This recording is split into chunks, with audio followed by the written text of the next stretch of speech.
Ultimate Captain Forrest here, and in today's video I'm going to be power scaling the Ultimate X-Men team from Marvel 1610. Now if you guys are new to my channel, please leave a like, comment down below and subscribe for further content. Also, shoutouts to the HQ squad, massive shouts to Crusaders.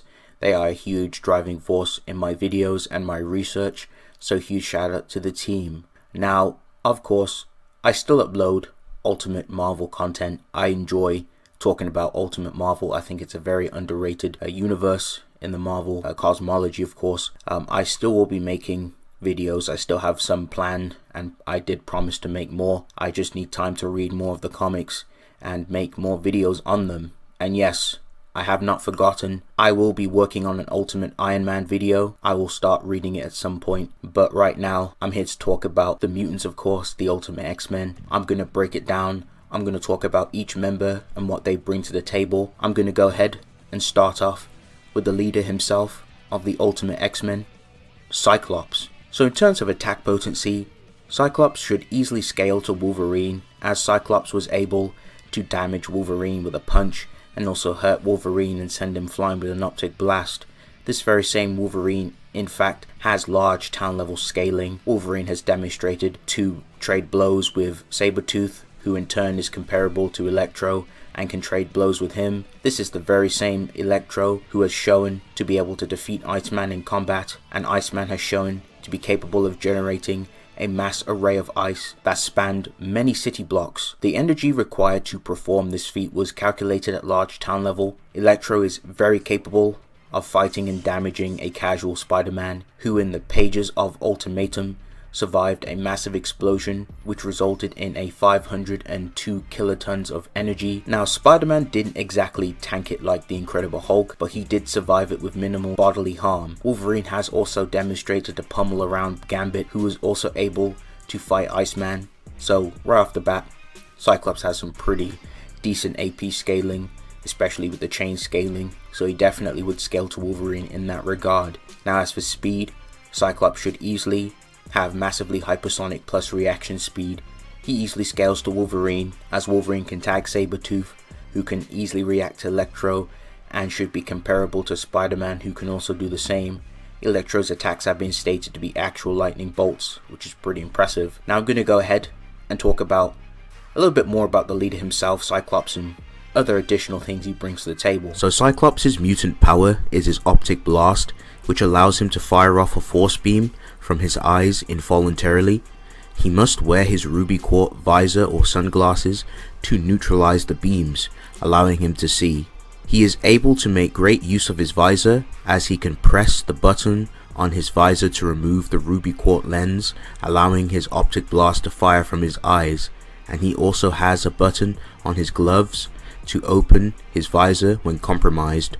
Cyclops can shoot out his optic blast as a widespread to take out multiple foes. Cyclops can increase the potency of his optic blast, but in character he prefers to use a low frequency unless he is bloodlusted. Cyclops can lobotomize his foes with an optic blast.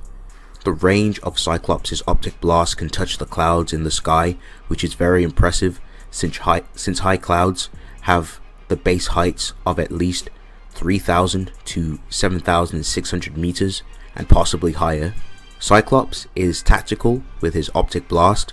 Cyclops can ricochet his optic blast off Colossus's head to tag a goon. Cyclops can blast the floor to make his foes lose their balance. Cyclops can also target weak points on a person's body with just his optic blast alone.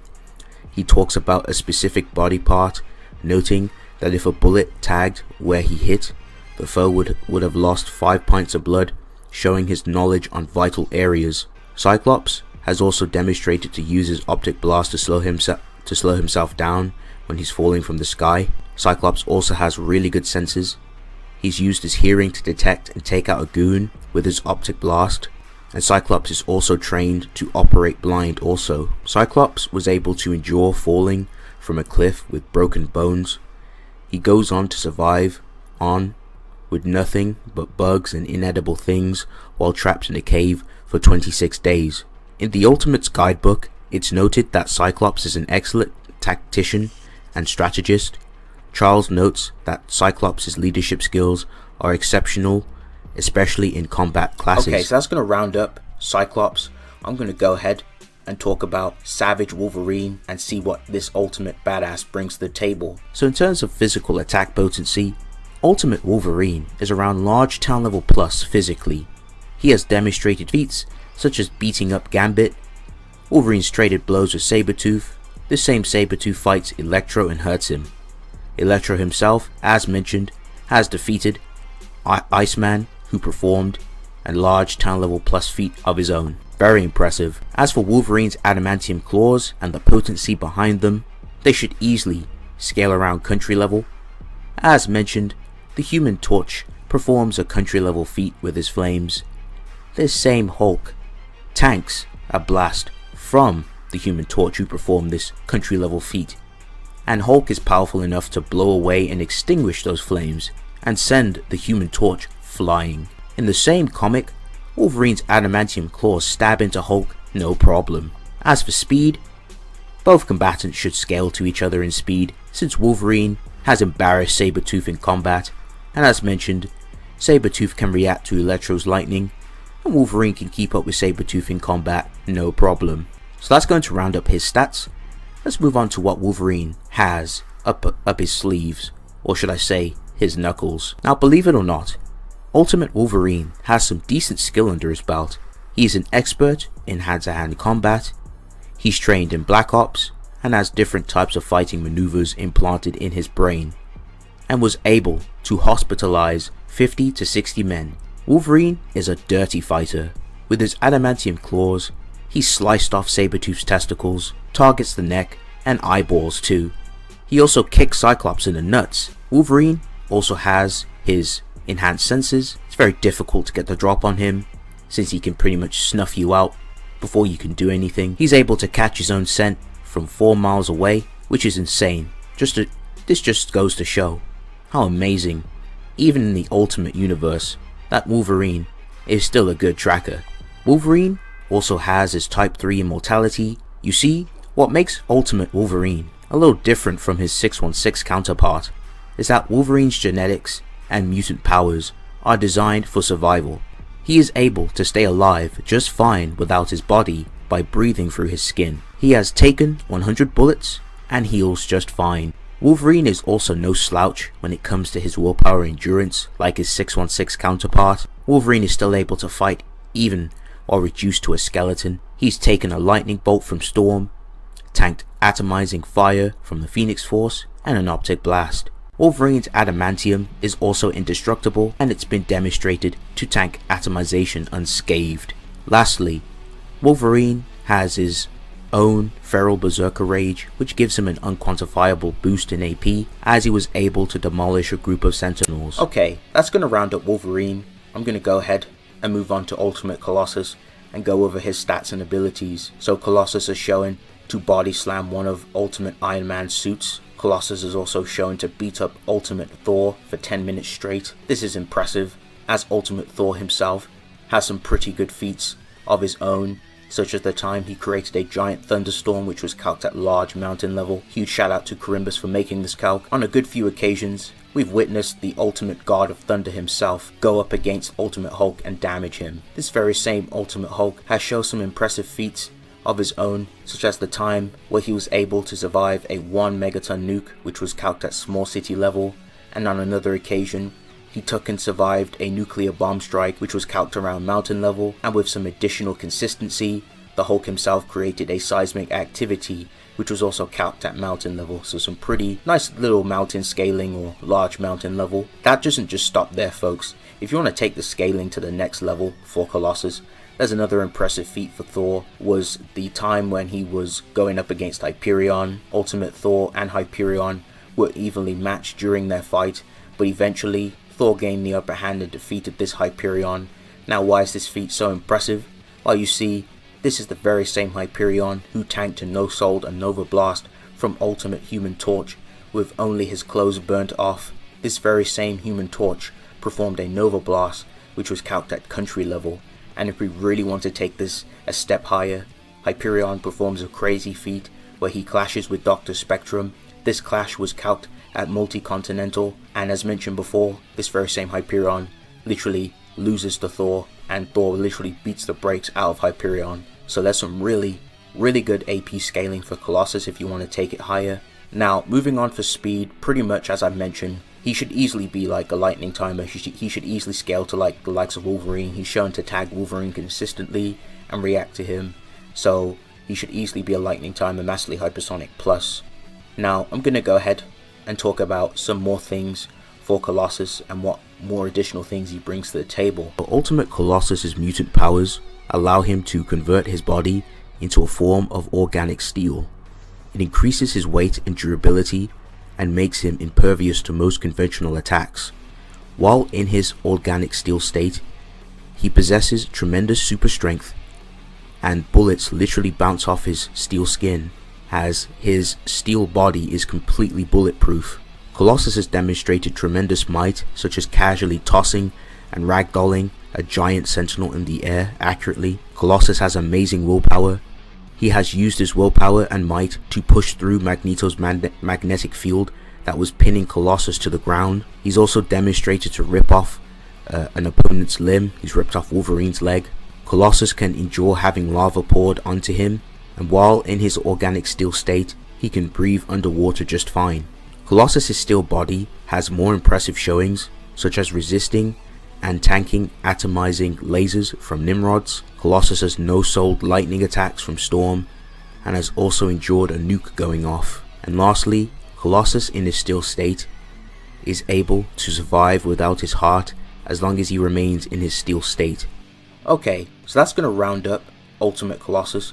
I'm going to go ahead and move on to Ultimate Storm and go over some of her abilities and all that good jazz. So Storm was able to hurt Hyperion with a lightning bolt. Storm's winds are powerful enough to blow away Wolverine and Sabretooth. The force behind the winds was strong enough to send Wolverine face first into a car and dent the car upon impact. Storm also demonstrates that her winds are powerful enough to even pin down Colossus himself. Storm is also shown to be capable of damaging Ultimate Hulk with the combined forces of 2 Hyperions and 1 Ultimate Thor combined together to do damage to this Ultimate Hulk. So far, Storm has some pretty good AP scaling. She should easily scale to around the large town level, mountain level, large mountain level, possibly higher depending on where you want to take her lightning. So just based off what her feats that I was showing, it's pretty impressive nonetheless. Now as for speed, Storm should also scale to the other X-Men. As demonstrated, she's able to react to Cyclops, she can react to her team, and she's tagged other opponents who should also scale to this ballpark of speed. So that's going to round up Storm's stats. I'm going to go ahead and talk about some more of Storm's abilities and what she brings to the table. So Ultimate Storm's mutant powers allow her to manipulate the weather. She can blast her opponents with lightning. Her lightning can also stun her opponents too. Storm uses a new technique and performs a chain ball lightning to destroy a group of sentinels and utilizes range from a distance. Storm's emotions affect the weather. When she is sad or angry, it causes a thunderstorm. She can change the weather whenever she wants. She's able to create blizzards on a large scale. Storm can create a gust of wind to blast her foes away, and she can create fog to hide from her opponents. Storm has demonstrated to use the environment to her advantage, such as blasting a tree to cause it to fall on her opponent. She can also create acid fog and fill your lungs with it too. Storm can trap her foes in mini tornadoes. Okay, so that's going to round up Storm. I'm going to go ahead and move on to the teleporter himself, Nightcrawler. So Ultimate Nightcrawler was able to physically hurt Ultimate Wolverine with a punch. Nightcrawler also did the same thing to Storm. Now easily, that's some really good scaling for Nightcrawler. I've already mentioned the scaling for Ultimate Wolverine, so at least this should be some really good like large town level scaling for Nightcrawler very easily. Now as for speed, Nightcrawler is pretty fast. He was able to blitz the X-Men and teleport some of them away. Like they literally had a hard time trying to tag Nightcrawler, so he should easily scale to them too in the lightning timer department. Now I'm going to go ahead and move on to some of Nightcrawler's abilities and talk about some of his mutant powers and showings. So Nightcrawler's mutant powers allow him to teleport. He's used his teleportation in different ways, such as teleporting to evade projectiles. He can teleport behind his foes to get the drop on them. Nightcrawler's teleportation can reach around at least 2 miles. Nightcrawler can teleport people and objects. He was able to teleport himself and his sports car while driving, and he can spam his teleportation powers if need be. Nightcrawler can teleport people in the air, causing them to fall to the ground. He can BFR his opponents and leave them stranded in random locations. Now moving on, Nightcrawler's physiology makes him very agile and acrobatic. He has great dexterity with his hands, toes and tail. He can stick to walls, use his tail in combat like a arm, such as removing Cyclops' visor and hanging from places. And as for resistances, Nightcrawler has taken an atomic laser blast, so he has some like atomizing resistances, so he can't be vaporized. And he's also demonstrated that he has mental blocks in his head, which protects him from telepaths. Alright, so that's going to round up Nightcrawler.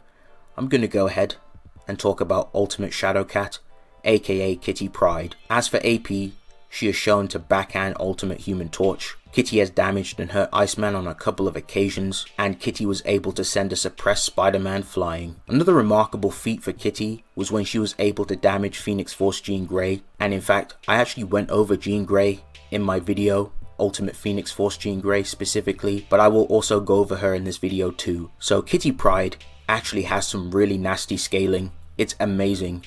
So if you stick with safe scaling, she would easily range from the large town level scaling, potentially higher. You can even get her into how she's potentially even a Herald tier, especially her fight against the Ultimate Phoenix Force easily. Like, I go over arguments in that, but I will mention more into detail as I talk about the Ultimate Phoenix Force in this video. But right now, Kitty Pryde has some really good AP scaling. Okay, so I'm going to go ahead and move on to Kitty Pryde's main mutant powers.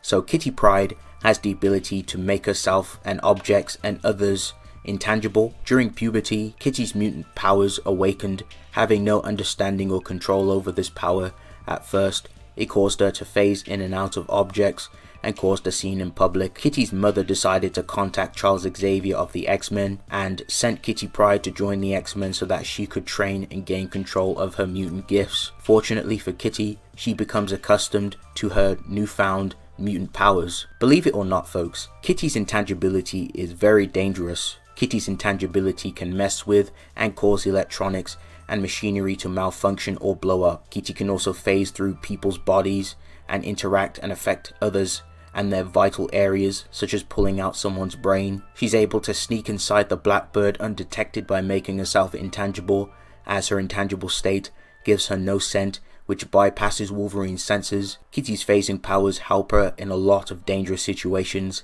Conventional attacks do absolutely nothing to Kitty while she's intangible, and when Kitty Pryde's in her intangible state, temperatures like the hot don't do anything. Like hot cold environments don't work on her, like she doesn't feel it. So that's why like the Human Torch's flames literally had no effect on her at all, which is very impressive while she's in this intangible state. And she's also shown to literally phase through Iceman's ice, which is pretty cool. Kitty Pryde is also shown in team situations or when her allies are in danger that she can also help them by making them intangible by touching them, so that when attacks from enemies tries to hit her friends or cause any harm, it just phases through them. Kitty is also shown that her phasing can allow her to pretty much airwalk or pseudo flight in a way. So that's another cool thing she can do. But overall, Kitty Pryde is pretty strong and proficient in hand-to-hand combat. She has trained herself to be competent in the midst of battle. So that's going to round up Kitty Pryde. I'm going to go ahead and finally talk about Ultimate Rogue. I'm going to talk about some of her impressive feats and showings. So Rogue's mutant powers allow her to absorb and duplicate people's powers and memories when she touches them. It also drains them, which can kill them if the touch is applied for too long. Sometimes it can also incapacitate those who can't handle it. Rogue is also shown to take numerous powers. She's absorbed Colossus's powers to take on his form. She's also taken Jean's telepathic powers too. Rogue has also taken Toad's powers, which gives her Toad-like abilities such as agility, leaping, etc, etc. Rogue can tap into the powers that she takes from people, such as Jean's telepathic powers, to hold back the radiation that came from a nuke. It's noted that Rogue can put a dude in a coma just by touching him with her fingertips. Rogue has absorbed Angel's powers, which allows her to obtain wings. Rogue has taken Gambit's powers. She also sees and gains the memories of whoever she absorbs, including their personality and skills. She inherits Gambit's powers by by absorbing all of them, allowing her to throw like Gambit, so giving her like proficiency in terms of like marksmanship with the card throwing tricks, which is pretty impressive. And on a couple of other occasions, Rogue has also absorbed powers from some other mutants, which allowed her to shoot atomic lasers from her hands, and she's also absorbed Ultimate Juggernaut's power, giving her super strength, and she was able to literally swat him back, which is pretty impressive. Now unfortunately, Rogue on her own, with no powers, lacks any real scaling, but when she absorbs the powers of those users, she can rival them if not be a match for them on their tier, so it's pretty impressive. Now last but not least, I'm gonna go ahead and talk about the Ultimate Phoenix Force, and I will also talk about Jean Grey as I go along. In Ultimate X-Men issue 23, Jean notes that the Phoenix Force is an ultra-dimensional entity which wants access to Earth 1610 and to destroy it, like it did a billion worlds before them. It wants to decreate and unravel everything God has made. It's noted in the ritual that the Phoenix Force is born from the first creation's light. It came from the Earth's bright center through the cosmos's vast expanses. The Phoenix Force is the greatest power in the universe. In issue 68, the Phoenix Force is the spark that brought life to the universe. It reforms, rebuilds, and recreates. Once Jean becomes 20 years old, the Phoenix Force will emerge with Ultimate Jean's mind and body and will remake the universe. In issue 93, the Phoenix Force even notes, after merging with Jean, that she has been reborn into one entity. She is the world changer, the bringer of change. We go on to see the Phoenix Force completely embarrass Apocalypse, which was literally laying waste to the superheroes and was unable to withstand the full power of the Phoenix Force's onslaught of attacks, and even conceded in battle. We even see the Phoenix Force reverse a point in history which caused the general public not to remember the events that occurred, and also amended the destruction that was caused by Apocalypse. After the victory over Apocalypse, it was noted that Jean had become even more powerful now than she previously was against Apocalypse. In issue 96, the Watchers disapproved of Jean's actions, which had caused war to be waged and races to commit suicide in the name of the Phoenix Force. The Phoenix Force even stalemates Ultimate Silver Surfer in combat too. Now, you're probably wondering why these feats are so impressive and where it would place the Ultimate Phoenix Force in terms of attack potency. Now, in order for us to reach that, let's dig deeper and talk about the context behind the Marvel cosmology and how it works in this context. So the feat that was mentioned of the Phoenix Force affecting the whole universe, at first glance this may seem like your ordinary universal to universal plus feat.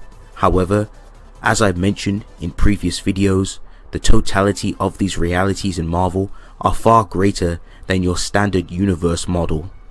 Let's refresh your memories though, and also break it down for the new viewers.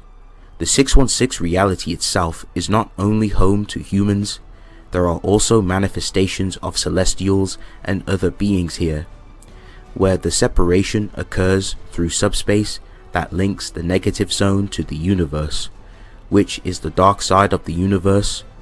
Therefore, we have higher dimensions inside the entirety of the space-time of the universe, starting from 5th dimensional hyperspaces up to the infinite higher dimensions, with each higher dimension being higher infinities, not just pocket extra dimensions inside the subspace or the negative zone. Hence, we have that every universe in the multiverse works like that due to the spiral of worlds, and by universes piling on top of each other infinitely, where each layer of universe inside each reality is quantum branch level of transfinite above the universe standard.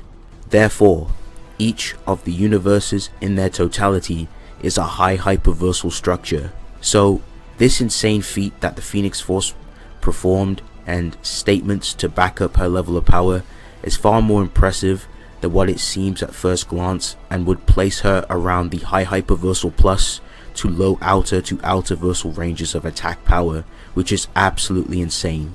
Now, that's going to round up the AP for the Phoenix Force. Now let's talk about speed. Now unfortunately, compared to her 616 self, from her crazy, irrelevant to immeasurable speed feats, we have to go down to the realm of finite speed scaling for the Ultimate Phoenix Force, since there are a lack of speed feats, or lack of impressive speed feats I should mention. But there is a FTL feat that she performs where she is able to casually dodge Cyclops' optic blast pretty close, and we all know that Cyclops' optic blast, it is a laser, it moves at the speed of light, so right there and there for speed she should have FTL reaction speed. Now let's go ahead and move on and talk about Jean's abilities. I'm going to start off with her mental powers, her telepathic powers, then I'll talk about her telekinetic powers, and then I'll cover her Phoenix Force powers. Jean has used her mind hacks to hypnotize a guard in order to break Storm out of prison. Jean can implant nightmares into your brain to torment you. Jean is able to kill a person by switching his brain off, and she can incapacitate you by shutting your brain off. Jean can also use her mind to track people. She can manipulate your senses, which can affect a person's perception. Jean can use her powers to change your personality. She can also use clairvoyance to give you sight. She can trap you inside illusions. She's capable of using mental commands to stop everyone in place. Jean's telepathic powers are so powerful. She is able to mind hacks and affect people's perceptions while not even being present. She can also erase memories too. Jean can also use her mind powers to mind wipe people. Jean can affect a person's parietal cortex. The parietal lobes are responsible for processing somatosensory information from the body. This includes touch, pain, temperature, and the sense of limb position. Like the temporal lobes, the parietal lobes are also involved in integrating information from different modalities. Jean can give multiple mental commands to multiple people. Jean can also mentally control Zorn robots, so she can control machinery too. She can also affect your emotions, as she can read your emotions, and she was able to manipulate Jimmy's emotions to make him go feral. She can mentally shock people, multiple people, like a chain reaction, and incapacitate them. Jean can also suppress her pain receptors and repair shock after taking damage. She feels refreshed afterwards. Jean is also depicted as one of the most powerful telepaths on the planet, and even hints that she is an Omega level mutant in combat against another powerful telepath who is posing as Psylocke. So that's going to round up her telepathic powers. Let's talk about her base telekinetic powers. Jean can use telekinesis to intercept projectiles or move people around, or even objects also. She's demonstrated this by throwing Wolverine away and knocking him out. She can also multitask with her mutant powers. She can also blast a telekinetic bolt at her opponent, which rips them apart. Jean can also telekinetically disassemble and repair a truck with her telekinesis alone, which is impressive. She can also put up a telekinetic barrier to block attacks, and also create a telekinetic gust of wind to blow her opponents away. She can also immobilize her foes with telekinetic restraints, and also put up a telekinetic wall to block her opponents. Charles Xavier himself admits that Jean's telekinetic skills are far above his. Jean is able to seal Magneto inside a telekinetic barrier, preventing him from using his own mutant powers. Jean can also use her telekinesis to levitate and fly. She can use her telekinesis to detach your brainstem or stop your heart.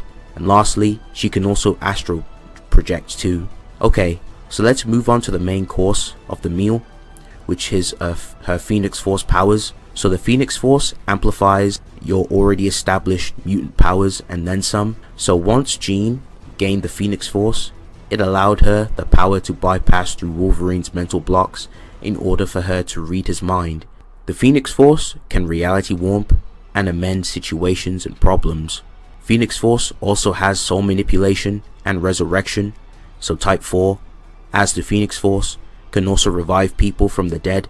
It also appears to have some form of cosmic awareness, knowing what problems occur in very specific locations in the world. Jean can also blast her opponents with Phoenix Force fire. The flames from the Phoenix Force incinerates things on an atomic level. She can also vaporize your insides. She can also perform a giant area of effect of Phoenix Force fire, which completely incinerates anybody nearby. The Phoenix Force also has some precognitive powers, such as warning Jean about Wolverine being in danger, and Jean has demonstrated to resurrect other characters as well. She even mentions it during her training in the danger room. Jean has shown control over the Phoenix Force's power, and she can also tap into it.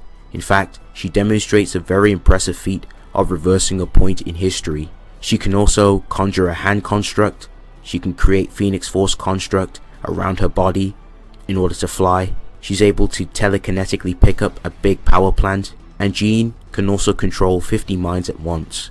Jean can create illusions such as illusionary fire from the Phoenix Force to trick her foes into thinking they are burning alive, and Jean is now a god since she has merged with the Phoenix Force. Now, moving on to resistances, Jean battles an imposter Psylocke and fights her mental hold by tapping into a bit of the Phoenix Force's power, and notes to Psylocke that she isn't the only Omega level mutant that she has to deal with. The Phoenix Force also resisted and protected Jean from being sedated, and Jean is able to survive in the vacuum of space thanks to the Phoenix Force. So overall, they have some really good scaling. A lot of them have like street tier scaling, so at least like from the lowest of like large town level plus, some can scale to mountain level, some to large mountain, country level. There's potential multi-continental scaling, and of course Kitty Pryde, of course, depending on how you want to scale her. If you want to use higher end feats, she definitely can scale to the Ultimate Phoenix Force. So depending on how you scale like the universes in Marvel, easily from the lowest, if we're like downplaying like Uni Plus, or if we go off like the arguments that I've put on the table, you can easily get those universes, especially the 1610 universe, easily, you know, Uni Plus, you know, higher, easy like high hyperversal. Outerversal is on the table. You can even get it to high outerversal, possibly higher, depending on more arguments and what you add to the table. So there's some really solid scaling for some of these characters in the X-Men. So yes guys, that's gonna round up the video. The Ultimate X-Men are very powerful, very underrated, and they have some pretty decent scaling. But I hope you guys enjoyed this video. Please leave a like, comment down below, and if you guys enjoy Ultimate content, please subscribe. Let me hear your feedback. But yes, it's been real. I'll see you guys in the next one. Peace.